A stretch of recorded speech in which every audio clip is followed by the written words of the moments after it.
जय हिंद फ्रेंड्स। मैं सुमित कुमार एक बार फिर से आपका स्वागत करता हूं मेरे इस YouTube channel learn with Sumit में। अगर आप जानते हैं कि मैंने सीरीज चलाई हुई है क्रैश कोर्स ऑन हिस्ट्री। ये अगर आप किसी भी एग्जाम की तैयारी कर रहे हैं, एनडीए, सीडीएस, एयरफोर्स, नेवी, एफकेट, आप किसी भी एग्जाम की तैयारी कर रहे हैं जिसमें इंडियन हिस्ट्री पूछी जाती है, तो भाई ये वीडियो बिल्कुल आपके लिए ही है। हम इसमें ऑलरेडी 6 पार्ट कवर कर चुके हैं। पिछली वीडियो में मैंने गांधीन एरा के बारे में स्टार्ट करा था और गांधी की तीनों मूवमेंट्स के बारे में, जो उनकी पहली 3 मूवमेंट रही, उनके बारे में मैंने बातें करी थी। ठीक है, आज उसी को आगे बढ़ाते हुए हम देखेंगे कि गांधी ने कैसे अपनी पहली मास मूवमेंट या पहली बड़ी मूवमेंट नॉन कोऑपरेशन मूवमेंट की शुरुआत करी।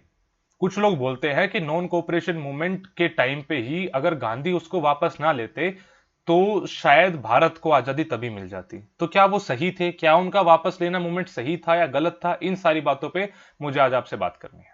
ठीक है, तो यार अगर आपको मेरे एफर्ट्स पसंद आ रहे हैं तो please do subscribe to my YouTube channel learn with Sumit. आपके सपोर्ट की बहुत ज्यादा जरूरत है। इसके अलावा अगर आपको मेरी क्लासेस की पीडीएफ चाहिए, रेगुलर क्विजेस चाहिए, तो definitely you can subscribe to my Telegram channel learn with Sumit. ठीक है, यहाँ पे आपको क्विजेस भी मिल जाएंगी, मेरी फ्री क्लासेस के लिंक भी मिल जाएंगे, सब कुछ मिल जाएंगे। तो do subscribe to my Telegram channel, वहां भी मैं लर्न विद सुमित के नाम से ही हूँ। तो बात करते हैं यार इस नॉन कोऑपरेशन मूवमेंट की। What exactly is this movement? Gandhi ने क्या इससे पहले मूवमेंट नहीं करी थी? मैंने आपको बताया वो 3 मूवमेंट कर चुके थे, लेकिन भाई वो तीनों की तीनों मूवमेंट पर्टिकुलरली किसी एक टॉपिक पे, किसी एक रीजन पे थी। देशव्यापी आंदोलन गांधी ने इससे पहले नहीं करा था। पहली बार इस मूवमेंट के टाइम पर ऐसा हुआ था कि पूरा का पूरा भारत देश, पूरा का पूरा देश सड़कों पर उतर आया था एक बंदे के कहने पे। इनफैक्ट खुद ब्रिटिशर ये देख के शॉक्ड थे कि ऐसे कैसे, मतलब सारे के सारे लोग इसके पीछे चल पड़े। तो पहले तो हमें जानना होगा कि इस नॉन कोऑपरेशन मूवमेंट के रीजंस क्या रहे। मतलब एकदम से क्या हो गया कि सब लोगों में इतना उफान आ गया कि भाई साहब चलो मूवमेंट करते हैं। एंड गांधी, मैंने पिछली उसमें बताया कि गांधी तब तक अंग्रेजों के खिलाफ नहीं लड़ रहे थे। 3 मूवमेंट जब उन्होंने लड़ी, वो तीनों की तीनों मूवमेंट उन्होंने सिस्टम से खिलाफ लड़ी है। अंग्रेजों से ऐसा उनको अभी तक दिक्कत नहीं थी। तो एकदम से क्या हुआ अभी कि भाई साहब गांधी गांधी सीधा अंग्रेजों के खिलाफ हो गए। तो ये सारी बातें हमें इस वीडियो में देखनी है। सबसे पहले बात करते हैं रीजंस की। देखिए 1918 में एक एक्ट आया था, रोलेफ्ट एक्ट। इसको ब्लैक एक्ट भी बोला जाता है। क्या बोला जाता है? Black act. इसी एक्ट के बेसिस पे तो जलियांवाला बाग हत्याकांड हुआ था। अरे भाई, जनरल डायर ने गोलियां चलाई तो कुछ तो उसके पास प्रूफ होगा ना, मतलब क्यों गोलियां चलाई है उसने, किसी रीजन से तो उसने गोलियां चलाई थी ना। तो भाई वो था रोलेट एक्ट। क्या था रोलेट एक्ट? रोलेट एक्ट का मतलब ये था कि भाई साहब अगर अंग्रेज चाहें किसी भी बंदे को बिना किसी ट्रायल के जेल में डाल सकते हैं। तो आप समझ रहे हो, ये तो पूरी सिविल लिबर्टीज को एकदम से खत्म कर दिया ना भाई। एकदम से चीजें खत्म कर दी गई। वही बात है ना, भावनाएं बदल दी, जज्बात बदल दिए। ठीक है, तो इसको बोला जाता है ब्लैक एक्ट। गांधी जी इसके अगेंस्ट थे। अब ये हरकतें देख के काफी हद तक, मतलब Gandhi was going against Britishers, in particular Britishers. अब गांधी को समझ में आ रहा था पूरे देश में एक आक्रोश का माहौल भी है। ठीक है, गांधी ने जानबूझ के, पहले मैं इस पॉइंट पे बाद में आऊंगा, इस पॉइंट पे बाद में आऊंगा, पहले आपको एक दो चीजें और बता देता हूं। इसके बाद आप सबको पता है वो दिन हमारे भारत के इतिहास में हमेशा के लिए मेंशन हो गया है, बहुत ही दुखद दिन हमारे लिए, 13 अप्रैल 1919। गांधी जी ने नहीं, गांधी जी कह रहा हूं, जलियांवाला बाग हत्याकांड हुआ। जलियांवाला बाग हत्याकांड हुआ था क्या? बैसाखी का दिन था, लोग मिले थे जलियांवाला बाग में, जनरल डायर ने ओपन फायरिंग कर दी। हमने बचपन में बहुत कहानियां पढ़ी इस चीज की। ठीक है, अमृतसर में ये बाग लोकेटेड है। जब ये घटना हुई तो पूरे के पूरे देश में एक बड़ा ही, मतलब दुख भरा माहौल फैला। ठीक है, मतलब कि ऐसे कैसे निहत्थे लोगों पे ओपन फायर की जा सकती है। उस टाइम पे इसकी आलोचना पूरे विश्व ने करी। एंड हमारे रविंद्रनाथ टैगोर जी ने तो नाइटहुड का टाइटल ही वापस दे दिया था। पेपर क्वेश्चन है वो भी। ठीक है, तो यार पूरे विश्व में ये चीज हुई, मतलब गांधी देख ही रहे थे इन सब चीजों को। ठीक है, एक तो पहले रोलेट एक्ट आ गया, उसके बाद ये जलियांवाला बाग हत्याकांड हो गया। इसके बाद रहा सा हुआ क्या था, अगर आपको याद हो, मैंने आपको 2 क्लास पहले होम रूल मूवमेंट पढ़ाई थी। मैंने आपको क्या पढ़ाया था? होम रूल मूवमेंट पढ़ाई थी। होम रूल मूवमेंट के टाइम पे क्या हुआ था कि ये बोला गया था जी हमें सेल्फ गवर्नेंस चाहिए। तो अंग्रेजों ने बोला था देखो ऐसा है, जो आप कह रहे हो ना वो हम दे देंगे, लेकिन अभी वर्ल्ड वॉर तो खत्म होने दो। तो जैसे ही वर्ल्ड वॉर खत्म हुई तो 1919 में डायर की दे दी गई। ये मैंने आपको पहले बताया भी है। डायर की दे दी गई अंडर मोंटेज चेम्सफोर्ड रिफॉर्म्स।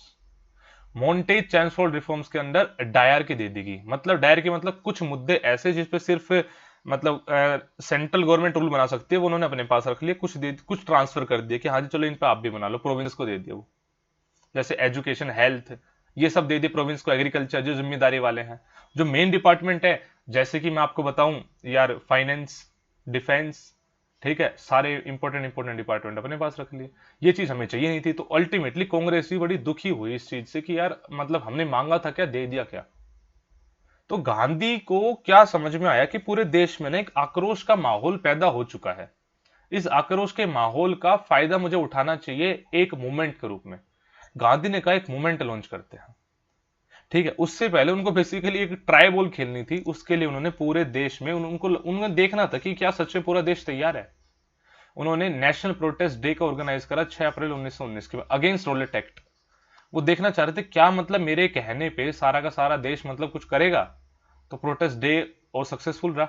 अब गांधी को समझ में आ गया था कि हाँ सही टाइम एक मूवमेंट लॉन्च करने का। इसी बीच में एक और इशू का गांधी ने फायदा उठाया, दैट वाज खिलाफत इशू, और इसको लेकर मूवमेंट चली, दैट वाज नोन एज खिलाफत मूवमेंट। सबसे पहले आपको यह जानना जरूरी है कि खिलाफत मूवमेंट है क्या। देखो खिलाफत मूवमेंट से आप सबसे पहली बात तो ये समझो, खिलाफत मूवमेंट में क्या था कि देखो फर्स्ट वर्ल्ड वॉर में हारने वाली पार्टी कौन थी, टर्की। मतलब हारने वाली पार्टीज में से टर्की भी था, जीतने वाली पार्टी में ब्रिटेन भी था। जो टर्की का सुल्तान होता है उसको बोलते हैं खलीफा, एंड खलीफा अपने मुस्लिम वर्ल्ड में one of the top position है। One of the top position is खलीफा। इन्होंने बोला कि हम ना, अंग्रेजों ने बोला कि हम ना इस खलीफा के टाइटल को हटा देंगे। खलीफा के टाइटल को हटाना मतलब पूरे के पूरे इस्लाम धर्म पे एक खतरा है, राइट। तो खलीफा यानी टर्की में खलीफा की पोजीशन को हटाने के इशू के अगेंस्ट भारत के मुस्लिमों ने एक मूवमेंट स्टार्ट करी। लिंक समझ गए कहां से आई ये मूवमेंट। भारत के मुस्लिमों ने एक मूवमेंट स्टार्ट करी जिसका नाम था खिलाफत मूवमेंट। गांधी ने सोचा अगर मैं इस मूवमेंट को अपना सपोर्ट दे दूं तो सारे के सारे मुस्लिम भाई भी मेरे साथ जुड़ जाएंगे। गांधी ने वही करा।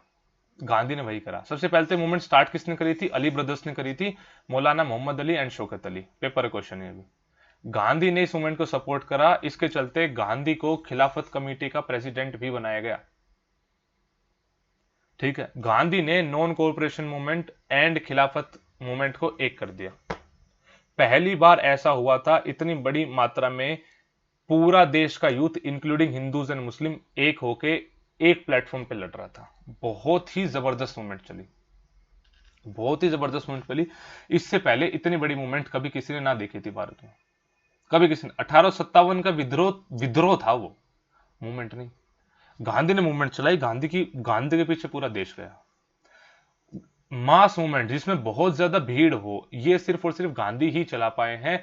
3 मूवमेंट चली है, non cooperation, civil disobedience and quit movement, quit India movement. तीनों के तीनों मूवमेंट गांधी ने ही चलाई है, बिकॉज गांधी के पीछे थी जनता। तो भाई मैंने बताया तो मसीहा बन चुके थे वो आम लोगों के। तो इसी मोमेंट पे गांधी ने स्लोगन दिया स्वदेशी का, सत्याग्रह का, टोटल बाइकआउट का। इसमें बोला गांधी ने स्वदेशी अपनाओ एंड ये सारी बातें, टैक्स नहीं देंगे, ये सारी बातें उन्होंने यहाँ पे करी। अब लोगों को बोला भाई नौकरी छोड़ छोड़ के घर पे बैठ जाओ। तो भाई साहब लोग नौकरी छोड़ देंगे, कुछ तो करेंगे ना, क्या करेंगे। तो गांधी ने सोचा एक काम करते हैं, सबको ना चरखा बांटो। चरखा बांट के आप ना मतलब सूती कपड़ा सूतो। इससे 2 काम होंगे, एक तो आप फ्री नहीं हो सबसे पहली चीज। दूसरी बात जो स्वदेशी मैं कह रहा हूं, स्वदेशी अपनाओ। भाई इंडस्ट्रियलाइजेशन के बाद ब्रिटिशर ने बहुत ही चालाकी से इंडियन पूरी टेक्सटाइल मार्केट को खत्म कर दिया था, एंड सारे ब्रिटिश फैक्ट्री में बने हुए गुड्स अब भारत में बिकते थे। सारे ब्रिटिश फैक्ट्री में बने हुए गुड्स। तो गांधी ने कहा कि हमें चरखा से हम खुद का कपड़ा सूतेंगे, तो इससे अल्टीमेटली ब्रिटेन की इकोनॉमी पे भी हिट होगा।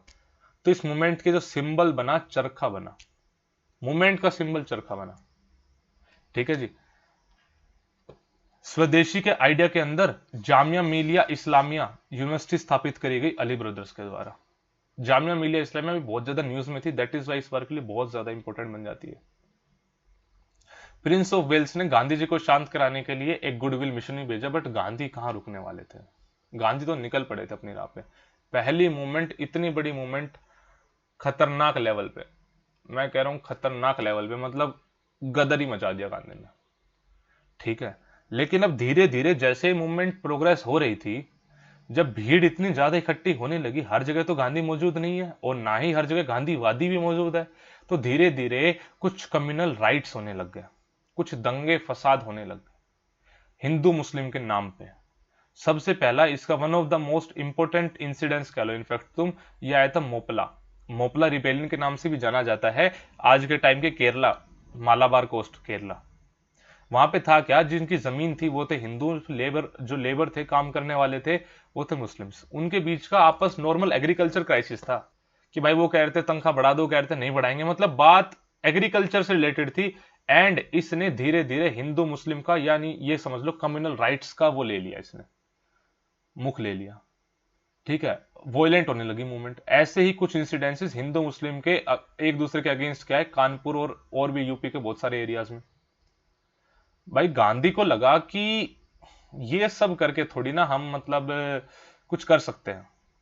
गांधी का वो इस टाइम पे लगने लग गया था कि यार we are not ready, we are not ready. अगर यहां से सच में ब्रिटिशर चले गए तो हम आपस में ही लड़ कट के मर जाएंगे। जबकि मैं कहीं भी, आप यकीन मानो, मैं अभी तक कहीं भी मैंने ये नहीं कहा है कि जो गांधी है इस मूवमेंट में कंप्लीट इंडिपेंडेंस मांग रहा है। ऐसा कहीं भी नहीं हुआ। कंप्लीट इंडिपेंडेंस तो हमने 1929 के लाहौर सेशन से पहले कभी मांगी ही नहीं है। ठीक है, उन्होंने कहा लेकिन फिर भी मतलब अगर इनके हाथ से गवर्नेंस छीन के हमारे पास आ भी गई तो हम कुछ कर ना पाएंगे, हम आपस में लड़ कट के ही मर जाएंगे। गांधी ये सोच रहे थे। तब गांधी ने कहा भाई ऐसे वोयलेंट चीजें मुझे अपनी मूवमेंट में नहीं चाहिए। उन्होंने अली ब्रदर्स को बोला कि भाई साहब इस मूवमेंट को खत्म कर दो, खत्म करने का टाइम आ गया, ये दंगे फसाद नहीं चाहिए थे मुझे। अली ब्रदर्स ने कहा साहब जहां पे इतनी भीड़ है थोड़े बहुत दंगे फसाद होना बहुत ही नॉर्मल है, थोड़ा समझा करो। तो गांधी ने जो बेसिकली अली ब्रदर्स का सपोर्ट मांगा था वो थोड़ा सा अगेंस्ट होता दिख रहा था, बिकॉज वो गांधी की बातें नहीं मान रहे थे। ठीक कह रहे थे, थोड़ा बहुत वॉयलेंस तो होता है, थोड़ा बहुत तो चलता है, इतनी टेंशन लेने की जरूरत नहीं है mister Gandhi. Okay, finally Gandhi तो मौका ढूंढ रहे थे कि किसी तरह से उनको मौका मिल जाए कि यार वो इस मूवमेंट को खत्म कर सके। इतनी बड़ी मूवमेंट जिसमें पूरा देश सड़कों पर आया, तभी तो लोग कहते हैं कि हाँ अगर गांधी उस टाइम पे मूवमेंट को ना रोकते तो भारत शायद आजाद हो जाता 1921 में ही। लेकिन बात यह है कि क्या उस आजाद भारत की कल्पना हम कर सकते थे, किस तरह से क्या होता। दंगों पे बना देश बहुत ज्यादा सक्सेसफुल होना नॉट नेसेसरली हो ही जाए। ऐसा नहीं कि बाकी देश नहीं हुए, लेकिन भारत विविधताओं से भरा देश है, फिर तो बात बात पे दंगे ही होने लग जाएंगे। तो चलो फाइनली मौका आया। 5 फरवरी 1922 को चोरा चोरी कांड बोलते हैं। गोरखपुर के पास एक जगह है चोरा चोरी, वहां का पुलिस स्टेशन था। वहां पे कुछ भीड़ ने एक एक पुलिस स्टेशन को जला दिया, चोरा चोरी पुलिस स्टेशन को जला दिया। इस पुलिस स्टेशन जब ये जला तो इसमें टोटल 22 कांस्टेबल की मौत हुई। ठीक है, एंड अजीब बात यह कि 22 के 22 ना इंडियन थे। गांधी ने कहा जब हमें यही नहीं पता है कौन अपना है कौन पराया है, तो भाई साहब आप क्या इंडिपेंडेंस और क्या ये सब बातें कर रहे हो, मैं इस मूवमेंट को खत्म करता हूं। और गांधी ने 11 फरवरी को इस मूवमेंट को खत्म करने का ऐलान कर दिया। तो भाइयों, नॉन कोऑपरेशन मूवमेंट का माहौल, पहले क्या फैक्टर्स रहे, उसके बाद किन किन फैक्टर्स ने ऐड करा, कैसे गांधी ने एक मूवमेंट स्टार्ट करी और कैसे वापस ले ली, अलग अलग पॉइंट्स जो मैंने बताए हैं पेपर में आए हुए प्रश्न हैं। आपको इसको अच्छी तरीके से पढ़ना है, अगर कुछ मिस हो गया तो दोबारा वीडियो देख लेना। लेकिन भाई बहुत इंपॉर्टेंट टॉपिक कवर करा है मैंने।